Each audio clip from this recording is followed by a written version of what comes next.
Parshas Vayetzei.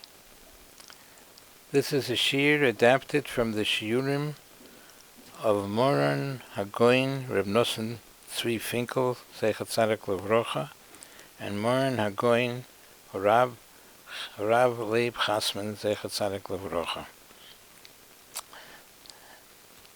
The title of this shir is Ends Do Not Justify Means. To see this shir in its written form, please refer to Yeshiva Kesed Torah website, yeshivakesedtorah.org. Before I start the shir, I wanted to make a little introduction and an announcement that Me'etz Hashem, this Motzei Shabbos Kodesh,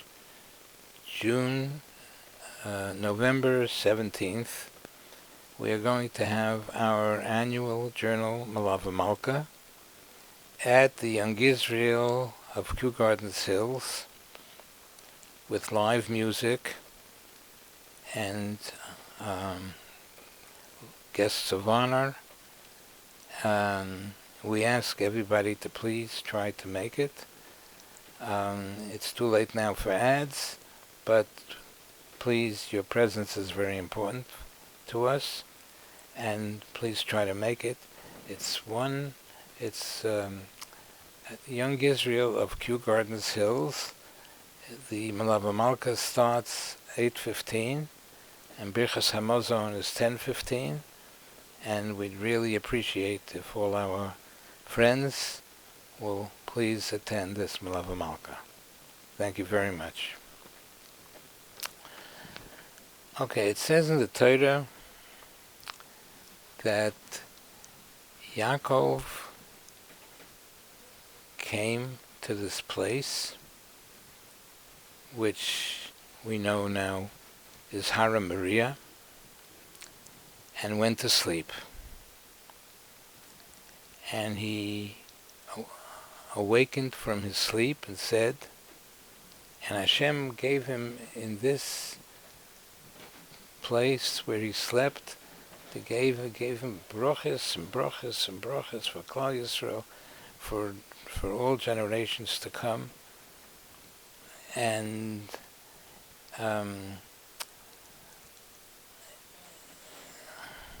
during the night, he experienced an extraordinary prophetic vision in a dream, in which Hashem himself, V'hinei Hashem Nitzav Olav, stood before him and promised blessings to him and his descendants for all generations to come.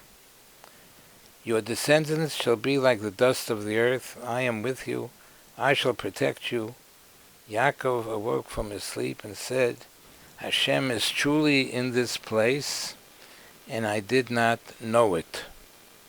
And he was frightened and exclaimed, how awe-inspiring is this place. That's the pasuk in the Torah. Rashi explains Yaakov Avinu's statement. It's indeed a holy place, and I did not know it. Rashi says this implies that had I known that it's such a holy place, I would not have slept in a place as holy as this. From this Rashi, we can infer two things. When Yaakov Avinu awoke from this incredible dream, he was frightened because he had sinned by sleeping in a holy place, When Yaakov Avinu said, had I known, I would have not have slept here in a place as holy as this. What was he in essence saying? That he would rather not have slept in this holy place, although this would mean that he would forfeit all the promises and visions that he had received in this holy dream. Yaakov would rather not have slept there, and consequently not have received the dreams, than have transgressed and slept there, and received the dream, and not have received the dream. That he would rather do that than have transgressed and slept there and received the dream and its premises. He was willing. He was saying that you're not allowed to sleep in a holy place. You're not allowed.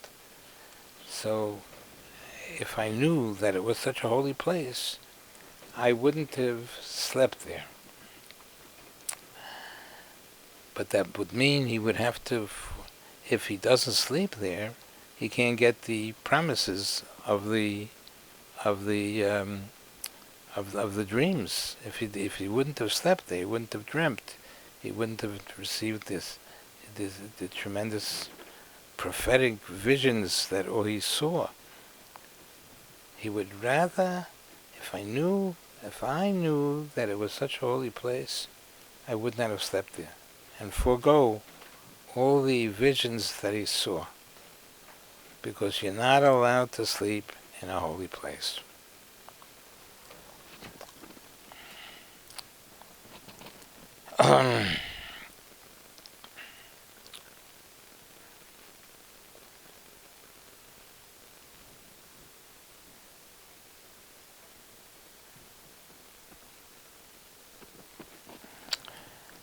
And the question is, when Yaakov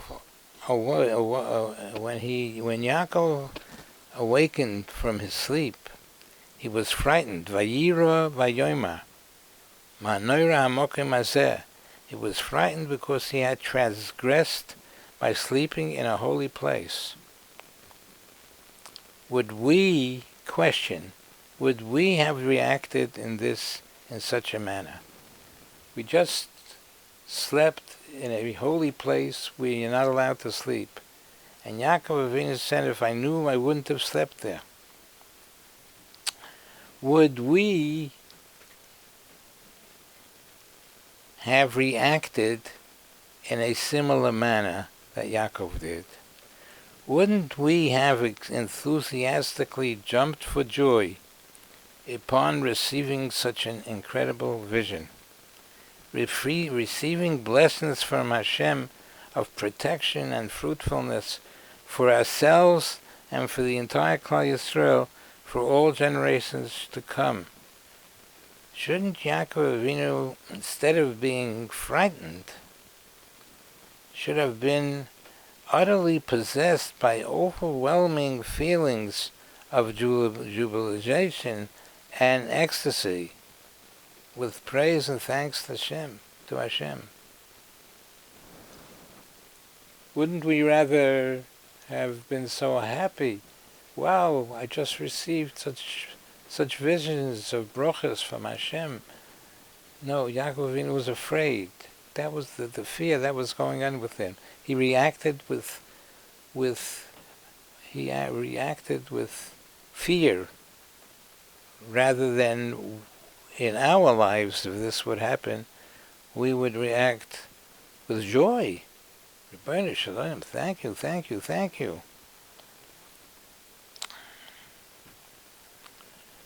Shouldn't the natural, instinctive joy that Yaakov surely experienced at that moment have totally eclipsed any fear of transgression? Why then was Yaakov's initial reaction upon awakening from the dream one of fear? He was frightened and exclaimed, how awe-inspiring is this place.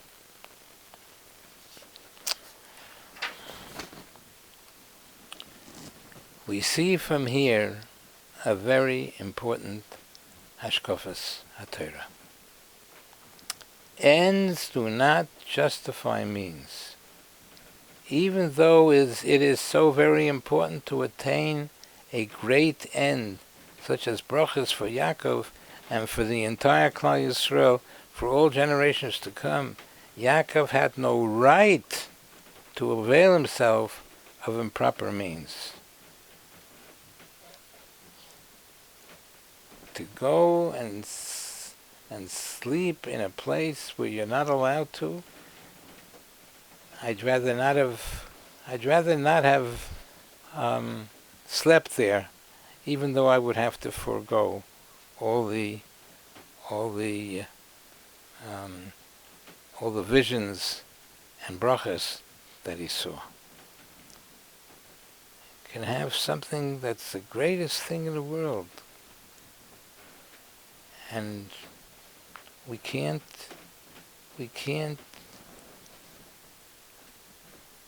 overlook that it's an Easter, and I'd rather forego everything.